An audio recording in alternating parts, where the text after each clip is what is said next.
Mga kalakbay, nandito tayo ngayon sa Talisay Beach sa Esperanza, Masbate.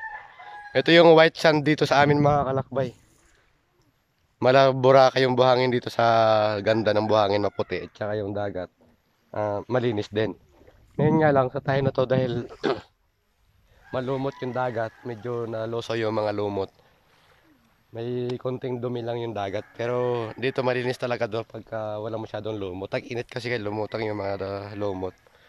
Yan, napakaputi ng buhangin mga kalakbay. Kasama ko si Mrs. dito. Bihira lang sila makapunta dito kasi nasa Cavite na kami nakatira. So, sulitin namin yung bakasyon dito. Ito naman sa kabilang side. Yan, may malaking bato doon. Meron pa doon magandang liguan. Kaso, wala ka akong nahiraman na bangka. Hindi kami makatawid doon dahil high tide. Pero pag low tide kasi pwedeng lakarin yung likod ng bato. So, yun lang mga kalakbay. Pakita ko lang yung ganda ng karagatan dito sa amin sa Esperanza, Masbate.